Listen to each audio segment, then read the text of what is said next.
How are Hey, you? Rachel. Good. It's good to see you in person. Good to see you. To start as a fake blonde, slightly triggering as I don't care about my roots.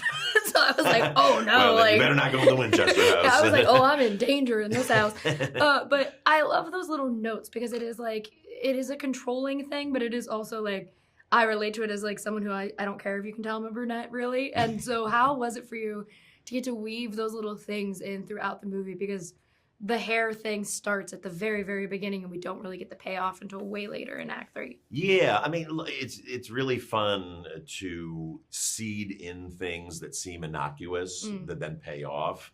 And it's hard because sometimes if you put too much of a spotlight on it, you know, like always when I watch a movie and it has some close up in the beginning of like a vase, I'm like, okay, that vase is coming back. Something's going to go on with that thing. So you try to really bury it, but make sure people can process it. But then, it's all about the source material, really. I mean, Frida's book is so good. And then Rebecca Sonnenschein did such a great adaptation of it because, it's always hard to, adapt a book because you can't have all that time that you would have for a book. But at the same time, a book that's as popular as The Housemaid, you really got to make sure that the people who love the book have a satisfying experience, but also get new things from it. And then that an audience that hasn't read the book gets a whole, fresh experience. Yeah, well, because it's the whole like Chekhov's gun. Like you don't want to, like it's not. You don't want it to be as obvious when it comes kind of back. Yeah, exactly. But with a movie like this, I do love. First, I loved hearing the music that was playing because I saw it last night at the premiere.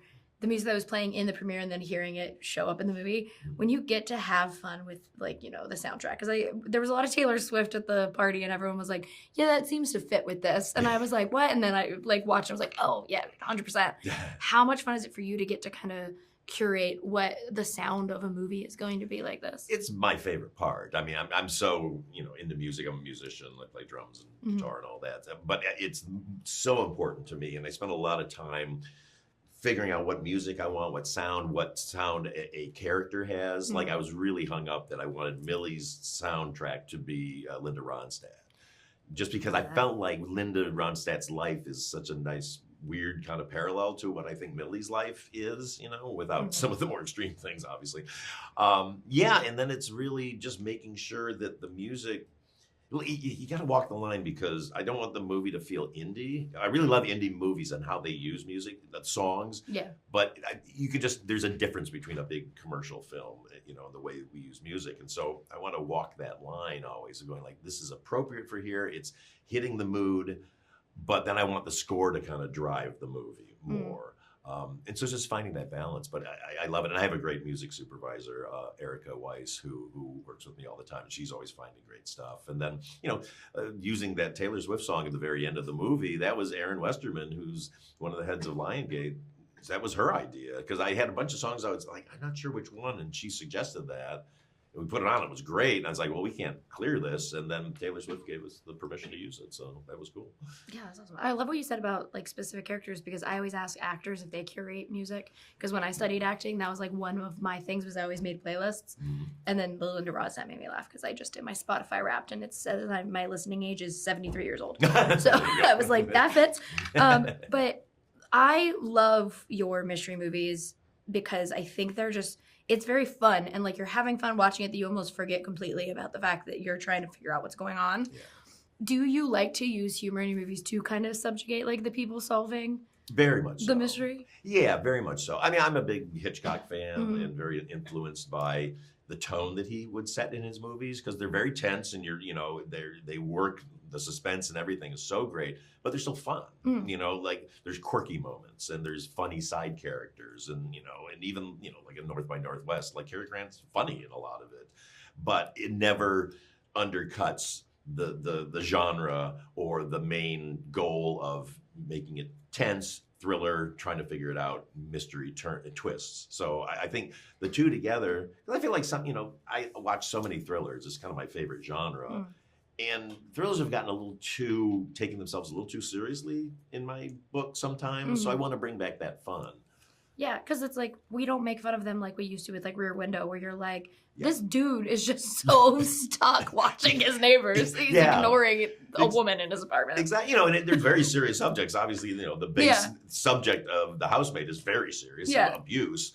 But So that we treat very seriously, Mhm. obviously, but then we have the fun with the retribution that comes from the victims getting their payback. Well, and I wanted to talk to you about that because this was one of the only movies where I was watching it and I wasn't like, get out of the house. Like, forget, like, just go. Yeah. I was like, no, you're good. Like, he's not going to, like, you're fine. Yeah. When you have to, like, make an audience believe a character would choose to stay in a house instead of just run, how did you work with, you know, both Amanda, who came with what happens with her character, and also Sydney, to make sure that it was justified and we as the audience weren't like, what are you doing, leave? Yeah, well, with Sid, you know, the Millie character, it's set up really great that you know, she's there. It seems like the greatest thing ever. It starts to turn, and then you find out that she's got this past that she has to have this job. If she loses this job, she's going back to a very bad place.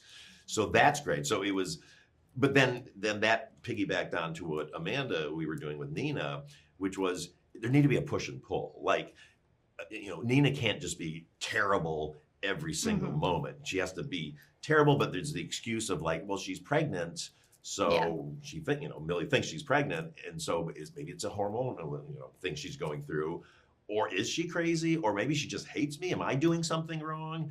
And so it's that push and pull, and then even Nina, like, then after she's been terrible, going like, "Thank you, Millie. I don't know what I would do without you. You're a lifesaver." And it's that weird push and pull where Millie kind of feels bad for Nina until she just turns on her. And I really like that give and take that they had. And that's why their chemistry was so strong, because you just kind of buy everything that they're doing. And like you say, you're not like, get out of there. You're like, oh, this is weird. You got to work this out, you guys. Yeah. When I liked your cameo in this, when you were figuring out like doing a cameo or doing something like that, how do you decide what is the perfect fit for something like this? Is it, you know, old footage of you, or is it you actually being in it? Well, I mean, I used to always put myself in my movie in a little thing on set, but the dynamic of when you're a director and you step in front of the camera, I don't like that power shift. And I'll call it a power shift just because I'm telling everybody else kind of how to play things and you know, and have their trust and adjusting. And if I get in front of the camera and I'm like not good, then I think they're like, why am I taking direction from this guy? He can't even act.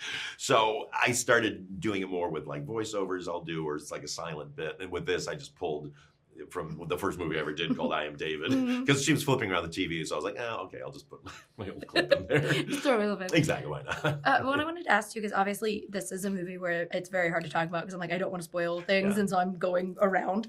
But how is it for you to get to sit in an audience like last night and get to hear how people react? Because people were laughing a lot more than I thought, and then I realized it was like uncomfortable laughter, and then it kind of turned, and everyone was like really, really on board and engaged. How is that for you, though, as a director, getting to experience that after you've spent so much time with the project? That's my catnip. I mean, that to me is the payoff. You know, and you know, I do a lot of test screenings on my movie as we're putting it together. Like 5 weeks into my first cut, I'll just do a test screening with, you know, we recruit an audience of 250 people off the street. Because I want to hear, what are they buying? And obviously weed out what they're not. But it's the first time you do it, and you're getting the response you wanted to get, it's just a thrill. I mean, there's a great scene in one of the Hitchcock biopics where it's the one, I think it was Anthony Hopkins was in it. He's in the lobby watching through the door of Psycho during the shower scene, and people are just screaming, and he starts dancing around the lobby. And it's kind of the feeling you have. I mean, we did a word of mouth screening last week in Los Angeles where we handed out breakable plates that people could. I saw that. Yeah, but we just had the audience just have fun. And people from the very get-go were just so on board, and they were reacting to everything and cheering things and laughing. And it was exactly what I wanted from that movie. Every place they should have done it, they did. And so that's just the greatest feeling as a director. Yeah, well, and the plate thing hits differently after you've seen it. I was like, oh, great, rage. No, completely different meaning in the context of the film. Oh. But thank you so much for talking with me. I had so much fun watching this, and I can't wait for everyone else to get to see it. Thank you. And thanks to the Mary Sue. I think you guys are great. Thank you. Thank you.